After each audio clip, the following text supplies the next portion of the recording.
कार्यक्रम में उपस्थित डॉक्टर कर्ण सिंह जी, मुजफ्फर अली जी, मीरा अली जी, अन्य महानुभाव, देवी और सज्जनों, आज जहान खुसरो में आकर मन खुश होना बहुत स्वाभाविक है। हजरत अमीर खुसरो जिस बसंत के दीवाने थे, वो बसंत आज यहाँ दिल्ली में मौसम है ही नहीं, बल्कि जहान खुसरो के इस आबो हवा में भी धुला हुआ है। हजरत खुसरो के शब्दों में कहें तो सकल बन फूल रही बरस सरसों, सकल बन फूल रही सरसों, अम्बवा फूटे टेसू फूटे, कोयल बोले डार डार। यहां माहौल वाकई कुछ ऐसा ही है। यहां महफिल में आने से पहले अभी मुझे तह बाजार घूमने का मौका मिला। उसके बाद बागे फिरदौस में कुछ साथियों से भी अलग जलब दुआ सलाम हुई। अभी नजरे कृष्णा और जो विभिन्न आयोजन हुए, असुविधा के बीच कलाकार के लिए माइक की अपनी एक ताकत होती है, लेकिन उसके बाद भी प्रकृति के सहारे उन्होंने जो कुछ भी प्रस्तुत करने का प्रयास किया, शायद उनको भी थोड़ी निराशा हुई होगी। जो लोग इस आनंद को पाने के लिए आए थे, उनको भी शायद निराशा हुई होगी। लेकिन कभी कभी ऐसे अवसर भी जीवन में बहुत कुछ सीख दे करके जाते हैं। मैं मानता हूं आज का अवसर भी हमें सीख दे करके जाएगा। साथियों, ऐसे मौके देश की कला संस्कृति के लिए तो जरूरी होते ही हैं, इनमें एक सुकून भी मिलता है। जहान खुसरो का ये सिलसिला अपने 25 साल भी पूरे कर रहा है। इन 25 वर्षों में इस आयोजन का लोगों के जहन में जगह बना लेना, ये अपने आप में इसकी सबसे बड़ी कामयाबी है। मैं डॉक्टर कर्ण सिंह जी, मित्र मुजफ्फर अली जी, बहन मीरा अली जी और अन्य सहयोगियों को इसके लिए बहुत बहुत बधाई देता हूं। जहान खुसरो का ये गुलदस्ता इसी तरह खिलता रहे, मैं इसके लिए रूमी फाउंडेशन को और आप सभी को बहुत बहुत शुभकामनाएं देता हूं। रमजान का मुबारक महीना भी शुरू होने वाला है। मैं आप सभी को और सभी देशवासियों को रमजान की भी मुबारकबाद देता हूं। आज मैं सुंदर नर्सरी आया हूं तो हिज हाइनेस प्रिंस करीम आगा खान को भी याद आना मुझे बहुत स्वाभाविक है। सुंदर नर्सरी को सजाने संवारने में उनका जो योगदान है, वो लाखों कला प्रेमियों के लिए वरदान बन गया है। साथियों, गुजरात में सूफी परंपरा का बड़ा सेंटर सरखेज रोजा रहा है।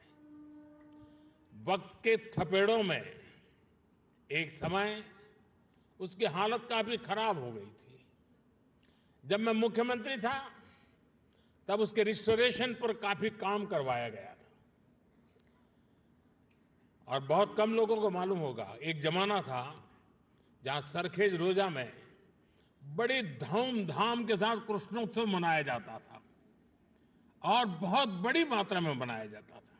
और आज भी यहां कृष्ण भक्ति के रंग में हम सब रंग गए थे। मैं सरखेज रोजा में होने वाले सालाना सूफी संगीत कार्यक्रम में शिरकत भी अवसरन किया करता था।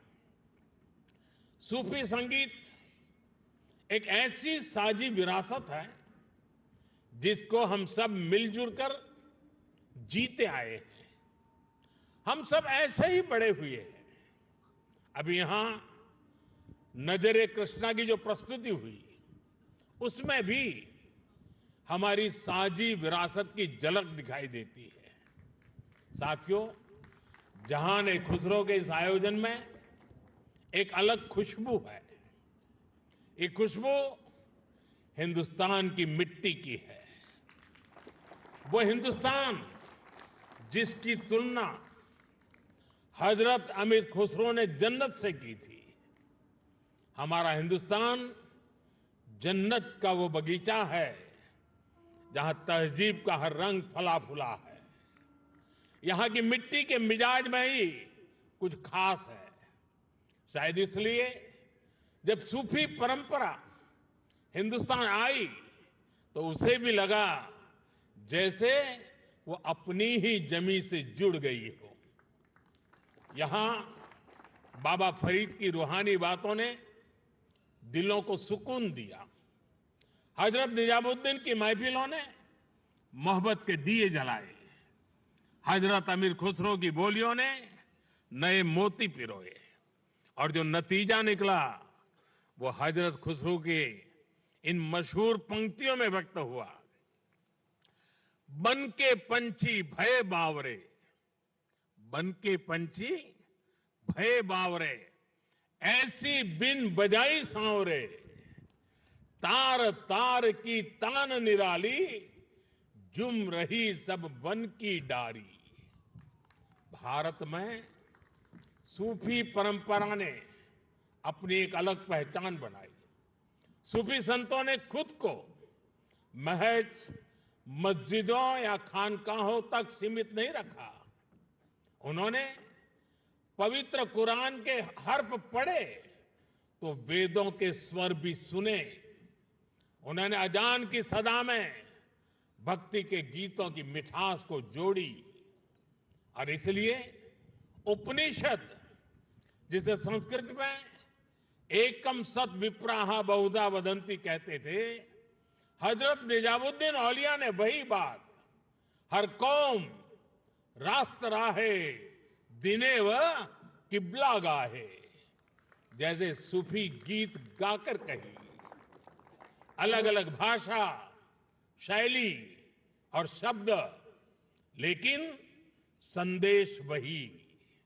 मुझे खुशी है कि आज जहान खुसरो उसी परंपरा की एक आधुनिक पहचान बन गया है।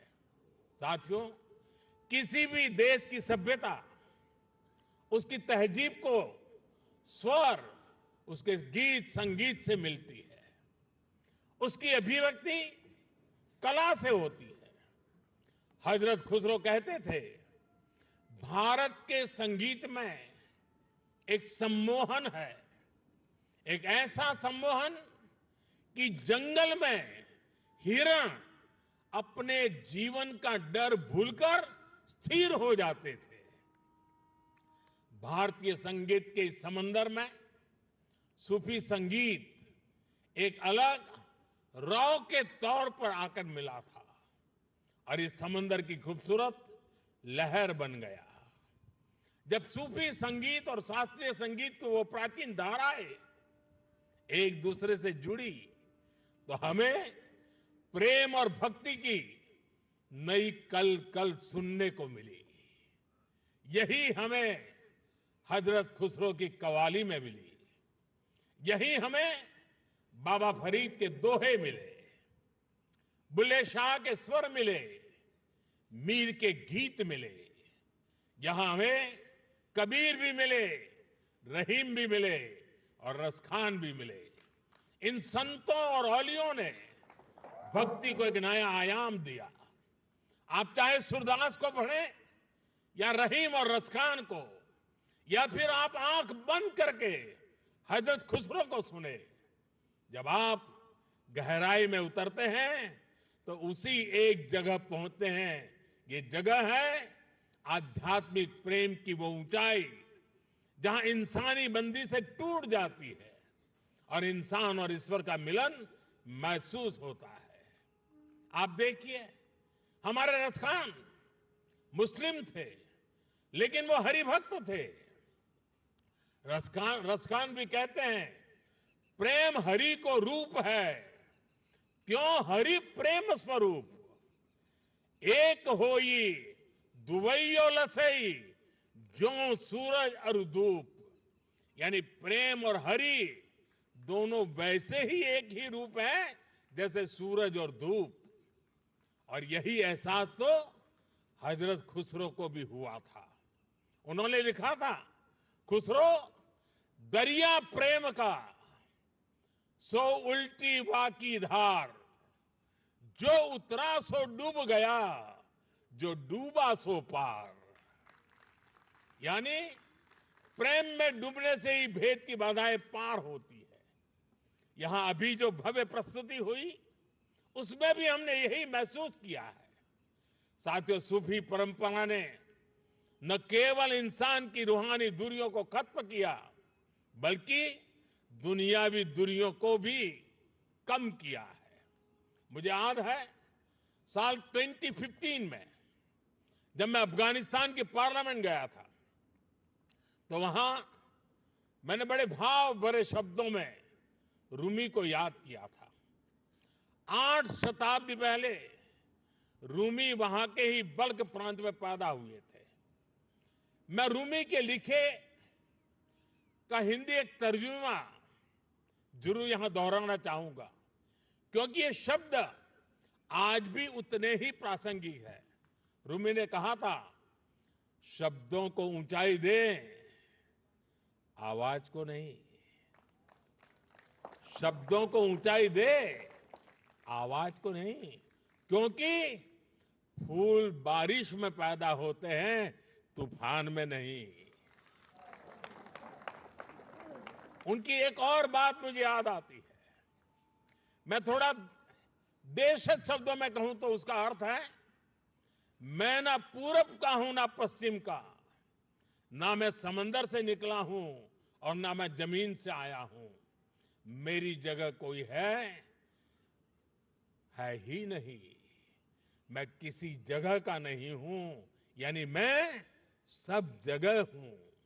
ये विचार, ये दर्शन वसुधैव कुटुंबकम की हमारी भावना से अलग नहीं है। जब मैं दुनिया के विभिन्न देशों में भारत का प्रतिनिधित्व करता हूं, तो इन विचारों से मुझे ताकत मिलती है। मुझे याद है, जब मैं ईरान गया था, तो ज्वाइंट प्रेस कॉन्फ्रेंस के समय मैंने वहां मिर्जा गालिब का एक शेर पढ़ा था, जनुनत गर्बे नफ्से खुद तमाम अस्त, जे काशी पाबे काशान निम गाम अस्त। यानी जब हम जागते हैं तो हमें काशी और काशान की दूरी केवल आधा कदम ही दिखती है। वाकई आज की दुनिया के लिए, जहां युद्ध मानवता का इतना बड़ा नुकसान कर रहा है, वहां ये संदेश कितने काम आ सकता है। साथियों, हजरत अमीर खुसरो को तृतीय हिंद कहा जाता है। भारत की तारीफ में, भारत से प्रेम में उन्होंने जो गीत गाए हैं, हिंदुस्तान की महानता और मनमोहकता का जो वर्णन किया है, वो उनकी किताब नू सिफहर में देखने को मिलता है। हजरत खुसरो ने भारत को उस दौर की दुनिया के तमाम बड़े देशों से महान बताया। उन्होंने संस्कृत को दुनिया की सबसे बेहतरीन भाषा बताया। वो भारत के मनीषियों को बड़े बड़े विद्वानों से भी बड़ा मानते हैं। भारत में शून्य का, गणित और विज्ञान और दर्शन का ये ज्ञान कैसे बाकी दुनिया तक पहुंचा, कैसे भारत का गणित अरब पहुंचकर वहां पर जाकर के हिंदसा के नाम से जाना गया। हजरत खुसरो न केवल अपनी किताबों में इसका जिक्र करते हैं, बल्कि उस पर गर्व भी करते हैं। गुलामी के लंबे कालखंड में जब इतना कुछ तबाह किया गया, अगर आज हम अपने अतीत से परिचित हैं तो इसमें हजरत खुसरो की रचनाओं की बड़ी भूमिका है। साथियों, इस विरासत को हमें निरंतर समृद्ध करते रहना है। मुझे संतोष है जहां खुसरो जैसे प्रयास इस दायित्व को बखूबी निभा रहे हैं और अखंड रूप से 25 साल तक ये काम करना ये छोटी बात नहीं है। मैं मेरे मित्र को बहुत बहुत बधाई देता हूं।